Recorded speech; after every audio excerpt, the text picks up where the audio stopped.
10 Star News. కలకత్తాలోని ఆర్చికే వైద్య కళాశాలలో పనిచేస్తున్న ట్రైనీ డాక్టర్ మమతపై అత్యాచారం చేసి హత్య గావించిన ఉదంతంపై పొదలకూరులో ఈరోజు సాయంకాలం ఆర్యవైశ్యులు క్యాండిల్ ర్యాలీ నిర్వహించి ఆమె తల్లిదండ్రులకు మద్దతుగా ప్రభుత్వంపై నిరసన తెలియజేశారు. ఈ సందర్భంగా పొదలకూరు పట్టణ ఆర్యవైశ్య సంఘం అధ్యక్షులు గుర్ర మీరా మధు మాట్లాడుతూ మమత ఆర్చికే హాస్పిటల్లో కరోనా సమయంలో సేవలు చేసి ఎందరికో ప్రాణదానం చేసిందన్నారు. అలాంటి ఆమెపై ఇలాంటి ఘోరమైన చర్యలకు పాల్పడడం సరికాదన్నారు. అలాంటి నిందితుల్ని ఉరితీసి ఆడబిడ్డలందరికీ ప్రభుత్వం భద్రత కల్పించాలని అన్నారు.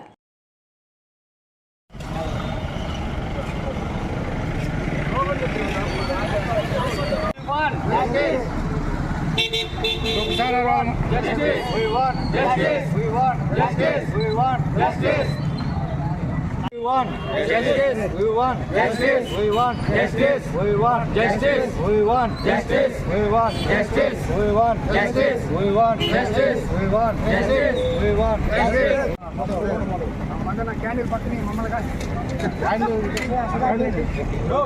నెల 9వ తారీఖున కలకత్తాలోని ఆర్జీకర్ మెడికల్ కాలేజీలో trainee PG lady doctor Chiranjeevi మమితాను కొంతమంది ముష్కర్లు మానభంగం చేసి హత్య చేయడం జరిగింది.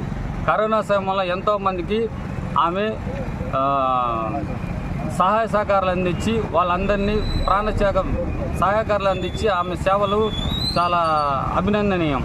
కాకపోతే 78వ మనకు స్వాతంత్రం వచ్చి 78 సంవత్సరాలు అయినప్పటికీ కూడా ఇప్పటికి కూడా లేడీస్ మీద ఏంటంటే అమ్మాయిల మీద ఆడవారి మీద చాలా అఘాయిత్యాలు జరుగుతూ ఉన్నాయి. కానీ దానికి ఇప్పుడు ఈ మమితా మీద ట్రైనీ డాక్టర్ మీద అఘాయిత్యం చేసిన నిందితులను కలకత్తా ముఖ్యమంత్రి మమతా బెనర్జీ వాళ్ళని ఉరిశిక్ష విధించేంత వరకు డిమాండ్ చేయాలని మేము కోరుకుంటున్నాం. ఈరోజు వాళ్ళకి సంఘీభావం తెలుపుతూ పొదలకూరు టౌన్ ఆర్యవైశ్య సంఘం తరఫున పొట్టి శ్రీరాములు విగ్రహం తరఫున మేము క్యాండిల్ నిరసన తెలియచేయడం జరుగుతుంది. మా డిమాండ్ ఏంటంటే ఈ అఘాయిత్యానికి పాల్పడి ఈ దుశ్చర్యకు పాల్పడిన వాళ్ళందరినీ శిక్షించాలని చెప్పి కోరుకుంటాం. ఇది చాలా హేయమైన చర్య.